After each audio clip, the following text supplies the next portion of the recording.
الله رب العالمین پمونږ او تاسو باندې د برکتونو میاش د خیرونو میاش د عزت میاش او د نیکو سیزن دا پمونږ او تاسو باندې تیر کو چې اعمال پدې کې کړي فقد فاز دا سړی کامیاب چا اعمال نہیں کړي د دپاره تباہی هلاکت خفګان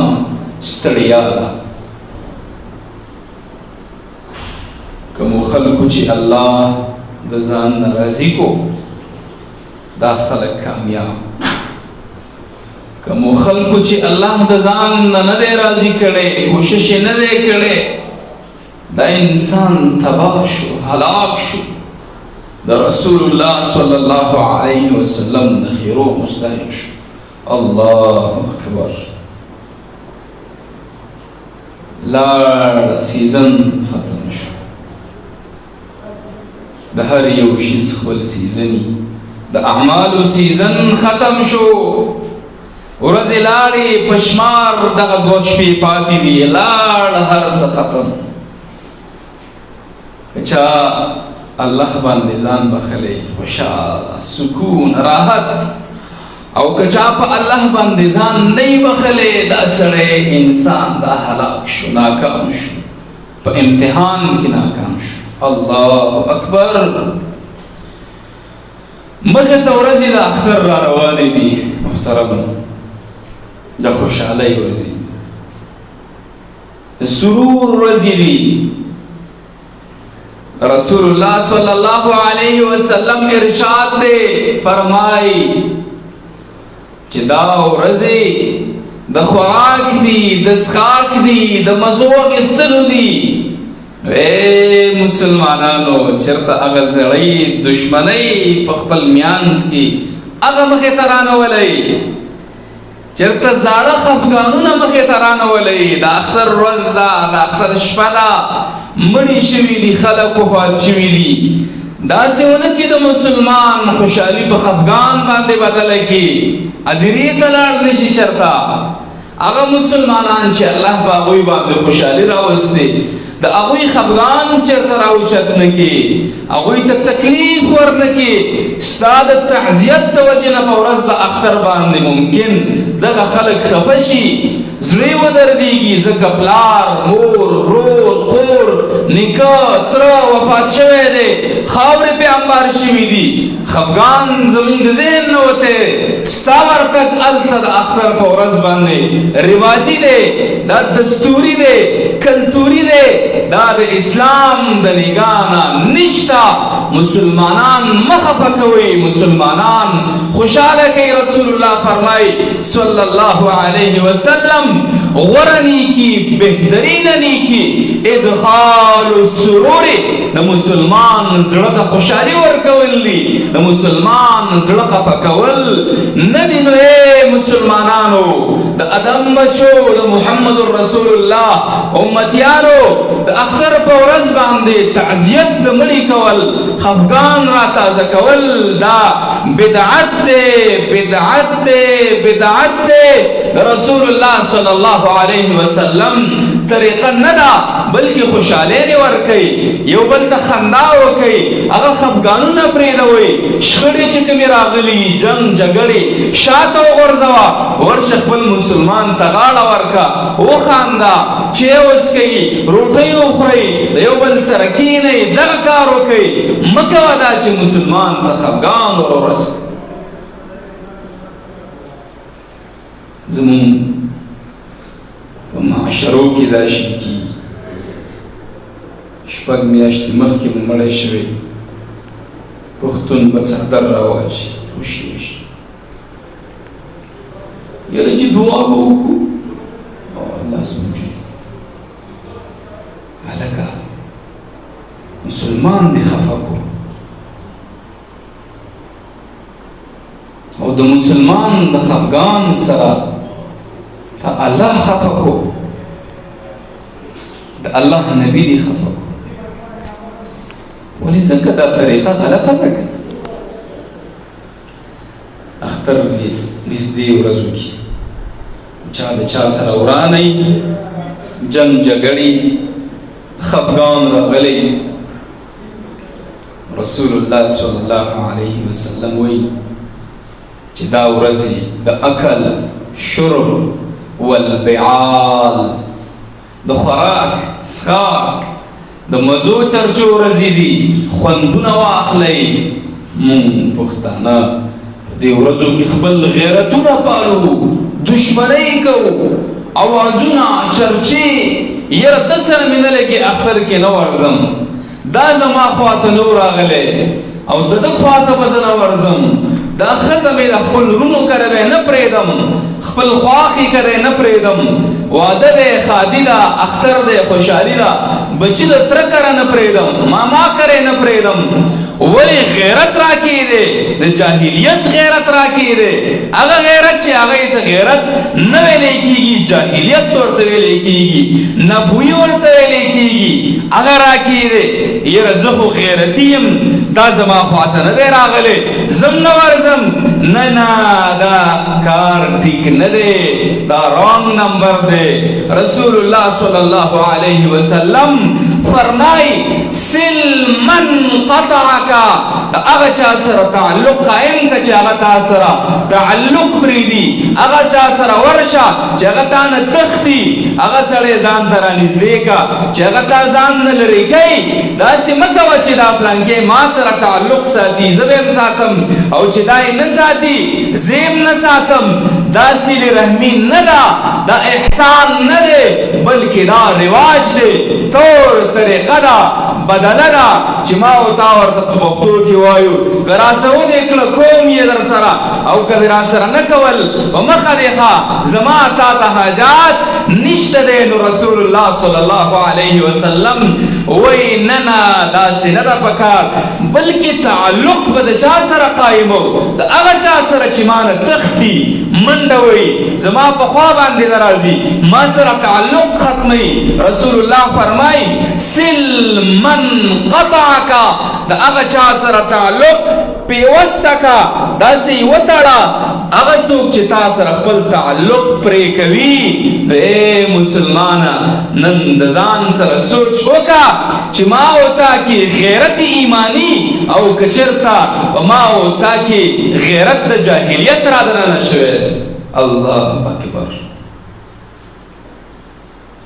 پوهېږئ په خبره هغه طریقې هغه طور طریقې منلو چې هغه مونږ ته چا ښودلي رسول الله صلی الله علیه وسلم محترم یو مهمې خبرې ته ستاسو توجه راوړم هغه ده کوم آیتونه چې ما ولوست د سورة الحجرات آیتونه اخیری سپارو کې الله رب العالمین مونږ ته یو څو قواعد قوانین بیان کړي د دې دپاره چې زموږ زندگی دا برابرۍ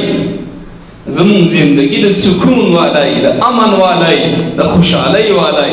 ټینشن فری زندگی وي نو الله قوانین ذکر کړي دي یو قانون په هغې کې دا دی محترمو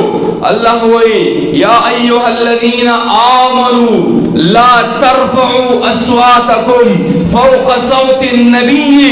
اے د الله بندگانو ایماندارو دا اوازونه خپل د نبی د اواز د پاسه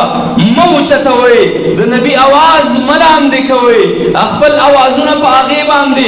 مه اوچتوئ اے مسلمانانو تاسو ته پته ده چې د محمد رسول الله صلی الله علیه وسلم د مسجد بې عزتي کېږي د مسجد بې عزتي شوې ده د مسلمان په نوم باندې خلک چې هغې باندې نوم د مسلمان پروت دی د رسول الله صلی الله علیه وسلم په مسجد کې ولاړ د وخت حکمران پسې اوازونه کوي چور بیکاري همدغه رنګې اوازونه ورته کوي د رسول الله صلی الله علیه وسلم د مسجد احترام نه کوي، د رسول الله صلی الله علیه وسلم د روضې احترام نه کوي، د هغې مسجد د هغې کور چې رسول الله په هغې کې وخت تېر کړی دی او د الله قانون موږ ته متوجه دی چې الله وایي لا ترفعوا اصواتکم فوق صوت النبي، د نبي د اواز د پاسه خپل اواز مه اوچتوئ. د رسول الله په روضه باندې هم لیکلي نن د وخت مسلمان د دین د کمۍ د وجې نه، د غیرت ایمانی د کمۍ د وجې نه چې غیرت ایمانی پکې نشته، غیرت د جاهلیت پکې دی، په کومې پارټۍ باندې ولاړ دی، لیډر باندې ولاړ دی. اورئ دا خبره، زما سیاسي بیکګراونډ نشته، پولیټیکل سړی نه یم، د الله او د الله د رسول خبره کوم. دا خبره ذهن کې کېنوئ. الله وایي د نبي د اواز د پاسه اواز مه اوچتوه. وی مسلمانه تا کې غیرت نشته، تا کې دین نشته چې ته د رسول الله په مسجد کې ولاړ د رسول الله د روضې مخې ته حکمران پسې چغې وې، خپل حاکم پسې چغې وې چې دا غل دی، دا ډاکو دی، دا دا دی، دا دا دی. دا د رسول الله صلی الله علیه وسلم د مسجد بې عزتي کړې ده، دا د رسول الله صلی الله علیه وسلم د روضې بې عزتي کړې ده. توبه وباسه، الله ته رجوع وکړه. او د خلکو ته حیران یم چې په دین باندې غیرت نشته، په اسلام غیرت نشته، په ناموس رسالت غیرت نشته، قرآن باندې غیرت نشته، قرآني احکامات خلک ختموي په هغې باندې غیرت نشته، په لیډر باندې خلک ولاړ دي فلان دی فلان دی فلان دی. نه نه، دغه خلک دا لیډران ته د الله د حساب نه نشي خلاصولی. اورئ دا خبره، هر هغه سړی چې د چا سره محبت وي د قیامت په ورځ به الله رب العالمین د دغه خلکو سره د دې محشر کوي. توبه وباسه د الله بنده، د الله د رسول د الله د کور بې عزتي دې کړې ده. په کومو سترګو به بیا د رسول الله صلی الله علیه وسلم نه د حوض کوثر د اوبو طلب کې، د هغې د شفاعت طلب پکې دا لیډران دا پارټیانې والله دا هېڅ هم نشي ورکولی علاوه د دې نه چې زما او ستا په کور کې، زما او ستا په علاقه کې، زما او ستا په ملک کې بدامني شروع کړې ده. اختلافات دي، یو د یو سره لګیا دی، بل د بل سره لګیا دی. یو ته وایي یهودي ایجنټ، بل ته وایي یهودي ایجنټ، یو ته وایي دا فلان دی، بل ته وایي فلان دی. د دې نه مونږ الله د الله رسول منع کړي یو، که چېرته نه منع کېږو زمونږ ذلت او رسوایي دا حقیقي ده او مونږ ته به رارسېږي. د رسول الله صلی الله علیه وسلم د کور بې عزتي وشوه. بې عزتي موږ مسلمانان خو ډېرې چغې وو، ناموس رسالت زنده باد اور گستاخ رسول کی سزا سرطن سے جدا. خدا سوچ نہ کو چغٹ بے غیرت منگئی دا رسول اللہ صلی اللہ علیہ وسلم دا سنت طریقو دشمنان منگئی. دا رسول اللہ صلی اللہ علیہ وسلم دا افکار و اقوال و افعال و دشمنان منگئی. دادا سی مثال لری الٹا چور کوتوال کو ڈانٹے چی غل را پاسی او قربت ہوئی چی تغلی. یا داسی مثال لری غلبیل را پاسی دو کوزیت ایوه چی تا کسو سوی دو سوی یا لکا غلبیلا تفوزان لسوری سوی زما دا وقت مسلمان غلبیل جوڑ دے بلتوی تاکی دو سوی دی. اے دا وقت مسلمان اللہ دی پتا باندې رحم وکړي چې بل ته ګوته نیسي چې ته ګستاخ یې، ډېره آسان الفاظ دي. گستاخ رسول دا مذهب کارت دے. زمون خلق سادلو عوام نپویگی دین سر مینه دا پیغمبر سر مینه دا که حلیم اردوی چی دا گستاخ دے ملا اردوی چی گستاخ دے بیا که ویختم و باسی سانتی و باسی کلیڈر اردوی چی گستاخ دے بیا پا آغیبان دی وردانگی وچنی بیزتی کئی سوزی دا سوچ نکئی چی دا گستاخ دے دا گستاخی وجہ صدا دا کمی وجہ نا گستاخ دے دا چی گستاخ دے ٹاپا پہ لگے دا مرتد شو ماو تھا مرتد کو وجہ صدا علتی سے دے تحقیقوں کا دا اللہ قانون دے اللہ ہوئے ان جاءکم فاسقم بنبئن ان تصیبوا قوما بجہالت فتصبحوا على ما فعلتم نادمین. اے مومنانو یو سڑے راگے یو کس راگے تا ایمانداری مومنی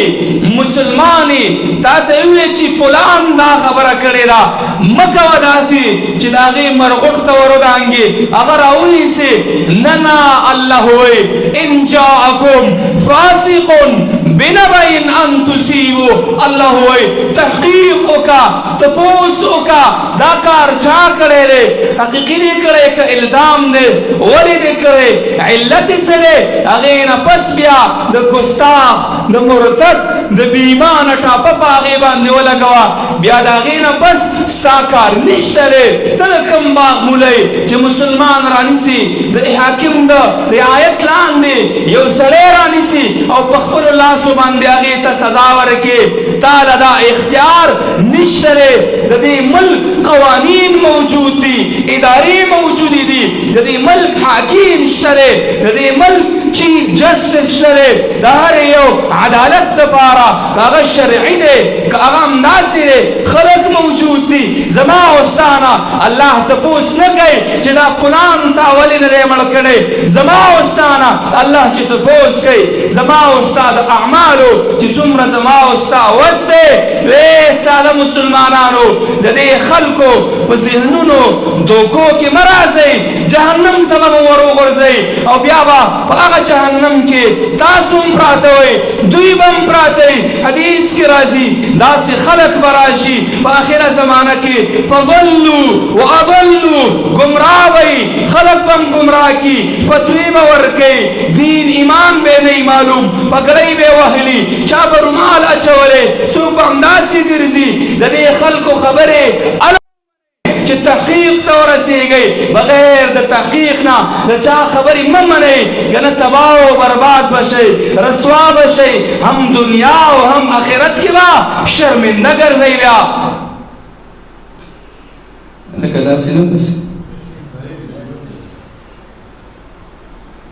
تونا مسلم دلتا دا خود سادہ مسلمانان دی کرنے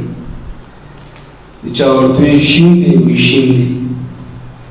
او چاورتوی تور دے وی تور دے علا کسن دے شین دے مولانا سبی دی کرنے یا لکا مستاقو دیستر کو چکی ناستو کارے نکو دا نظر دے کمزور ہے دے چاہتا تا وی شین دے وہ تب ناسیو گورا چی شین دے وہ تور دے اگر تو وی تور دے تو وی جی کی بالکل تور دے نہ کہنا ایسی کار نکی اللہ سوئی ان جاءکم فاسقم بنبئن ان تصیبوا قوما بجہالت فتصبحوا على ما فعلتم نادمین. تحقیقوں کا ایسے نہ دیکھشی حسین چاچا خوشحال تو ہوئی چی لکہ داسی مسئلہ خوشحال گرم گرم چیز نا تحقیق بگئی چاہ دا خبر اوکڑا کم زیکی اوکڑا اگرنا تپوسو کرکا دا خبر اتا کرو تاغینا پس بیا حکمو لگوا یو کست چاوینے وی سپیدر نوگ یو وگ نگتا ورمننے یا لکہ خوب دے وقت مانے لا سور کانا چشتا کی نشتا لا سور غوږ دې نه نو بیا سپي پسې ورمنډه کا نو خو ستا خو غوږ شته دی او سپي پسې ورمنډه کوي نو بیا خو به هغه تا ته راتاویږي که نه یو ټرن به اخلي که نه چک به در باندې لګوي دا زمونږ معاشره ده دا د دین د کمزورۍ د وجې نه د دین د لرېوالي وجې نه دا زمونږ په معاشره کې شته دی دا کمزوریانې دي خلک د دې نه فایده اخلي بیا خلک یو نوم باندې خلک استعمالوي په بل نوم یې استعمالوي څوک سیاسي طور باندې څوک مذهبي طور باندې څوک په یو نوم باندې څوک په بل نوم باندې سنس زمونږ نشته عقل نشته دا اوبه شوی دی بوس پراته دي بوس یو سړی وایي داسې دی زه ویم داسې ده داسې نه ده تحقیق وکړه چې دا وکړه نه ده یو سړی وایي داسې نه ده زه ویم داسې نه ده نه تحقیق وکړه چې داسې رښتیا ده او که نه ده بیا به کار جوړ وي او که چېرته مو تحقیق نه کوو الله وایي تاسو به داسې کارونه وکئ چې په هغې باندې به بیا تاسو خفه وئ زړه به مو خفه وي خوشحالي به تاسو ته نه نصیب کېږي نو ولې مونږ داسې کار ذهن باندې خبره اثر کوي الله بیا فرمایي بل قانون یې جوړ کړی دی یا ایها الذین آمنوا سورة الحجرات لا يسخر قوم من قوم عسى أن يكونوا خيرا منهم ولا نساء من نساء عسى أن يكن خير منهن أو بیا فرمائی ولا تلمزوا أنفسكم ولا تنابزوا بالألقاب بئس الاسم الفسوق بعد الإيمان ومن لم يتب فأولئك هم الظالمون بل قانون الله ذکر کئی سوئی یو قوم د بل قوم بیزتی مکوئی لا يسخر مذاق مکوا دا شاخیل دے دا دے دا دے اللہ ان اکرمکم عند اللہ اتقاکم اللہ وجعلنا بینکم شعوبا وقبائل لتعارفوا ان اکرمکم عند اللہ اتقاکم اللہ قوم قبیلی چې تاسو کې ما پیدا کړی دي څوک د یو قوم دی څوک پښتون څوک پنجابی څوک فارسیوان څوک انګریز پښتنو کې 100 قومونه څوک د یو قوم سره څوک د بل سره څوک د بل سره الله وایي وجه دا ده چې تاسو یو بل وپېژنئ تعارف د یو بل وشي خو الله قانون ذکر کړی دی چې په قومیت باندې نه ده که ته سید ځان لوې که هاشمي ځان لوې که بل یې ځان لوئ الله وایي ان اکرمکم عند الله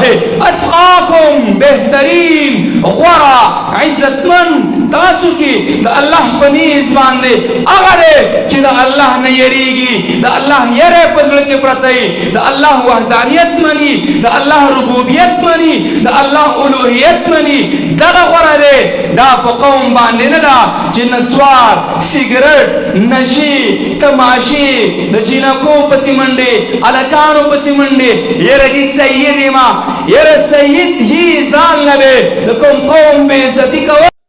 غواړم که هاشمي ځان نه وې نه په قوم باندې څوک بچ کېږي نه په نوم باندې بچ کېږي که چېرته بچ کېده رسول الله صلی الله علیه وسلم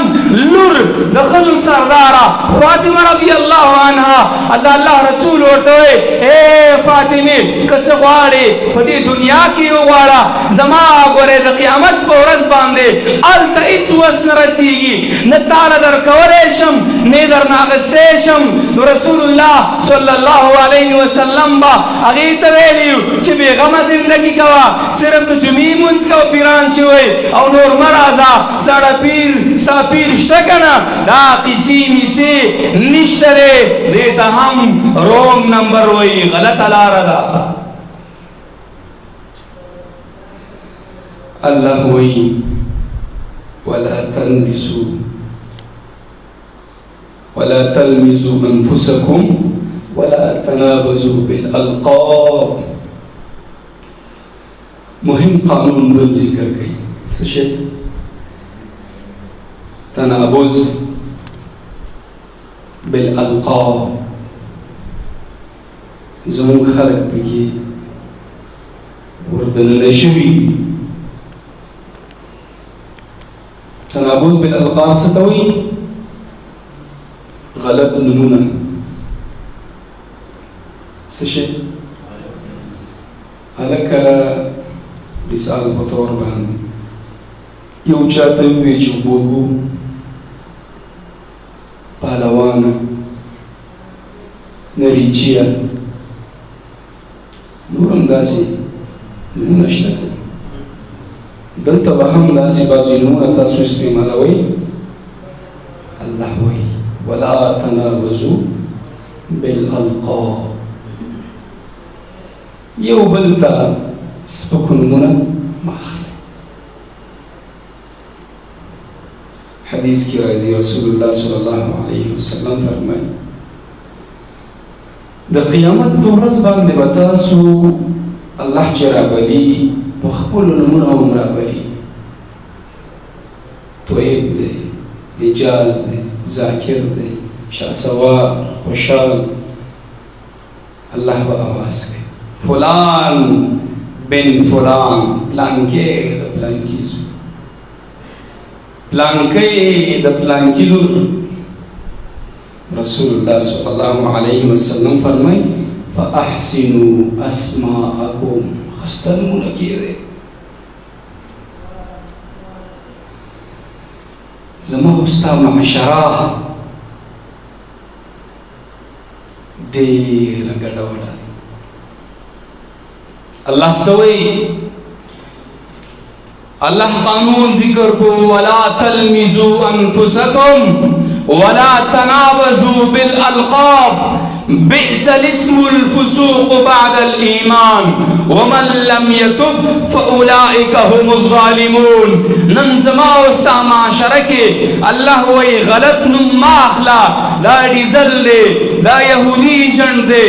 دا غټ پوزی دی، او دا منافق دی، او هغه مسټر ټنګ پرسن دی. دی سیاسي نظام زما او ستا زندگی مفلوج کړې ده که نه ده؟ یو وایي دا فلان یهودي جنډ دی، هغه به د الله بنده وي، کلمه به یې ویلي چې لا اله الا الله محمد رسول الله. هغه به اقرار کوي چې نشته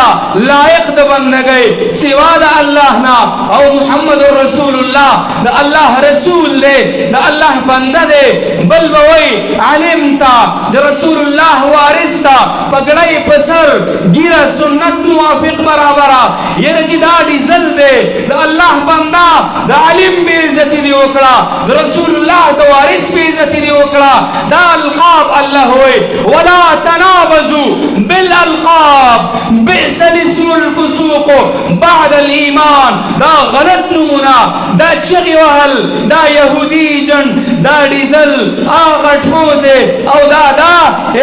مشرانو ستاسو د وجې نه زموږ نوجوان ینګسټر ینګ جنریشن دا تباه شو، برباد شو. د عالم قدر نشته، د ملا قدر نشته. د سیاسي نظام د وجې نه زما او ستا معاشره تباه شوه، رسوا شوه، بې عزته شو. خلک یو بل سره نښتي دي، یو ته وایي ته کافر، بل ته وایي ته کافر.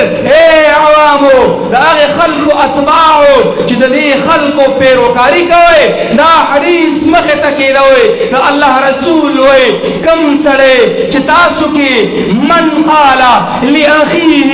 یا کافر او یا فاسق، چا چې خپل ورور ته دا خبره وکړه چې ای کافره، ای فاسقه، ای ګناهګاره، دا کلمه برخیږي. که ستا په دغې ورور کې ځای نه وي، دا کلمه په تا باندې راغورځېږي، بیا ته کافر یې، ته فاسق وې. که چېرته په هغې کې دغه ځای نه وي، آی های افسوس ارمان چې دې خلکو، دې لیډرانو، دې سیاسي ورکرانو زما د قوم تر تربیت په ښه لاره باندې کړی وې، صحیح طرف ته کړی وې، صحیح ډیسیژن یې اخیستی وې. زه قوم لرم، ینګسټر ینګ جنریشن لرم، دا په چا پسې روان دي؟ دا ستا خبرو پسې روان دي، ستا کارونو پسې روان دي، ستا په سر باندې جګړه کوي، ستا د وجې نه بل ته کافر وایي. نو الله به تاسو نه تپوس کوي. رسول الله صلی الله علیه وسلم فرمایي الا کلکم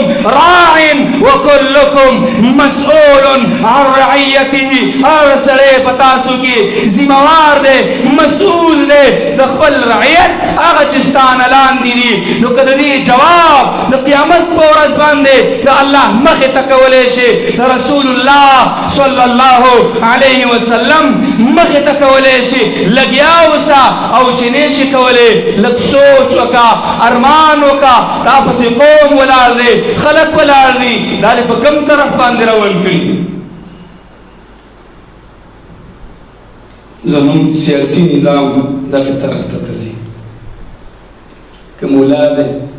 که غیر مولا دی. ممکن د بیان نه پس، د بیان د اورېدو نه پس ما پسې هم ډېر خلک کنځلي وکړي. څوک به وایي چې دا د مولانا صاحب د ګروپ نه دی، څوک به وایي دا د عمران خان سپورټر دی، څوک به وایي د جماعت اسلامي والا دی، څوک به راباندې نور نومونه ایږدي. خو مونږ د چا والا یو؟ الله والا. مونږ د چا والا یو؟ مونږ د چا والا یو؟ مونږ د الله والا یو او د الله د رسول والا یو. مونږ حقه خبره کوو او غرض او مقصد مو دا دی چې خپله ځان کې هم راولو او بل مسلمان ته هم ورسوو. الله دې په دې خبرو د عمل کولو توفیق راکړي.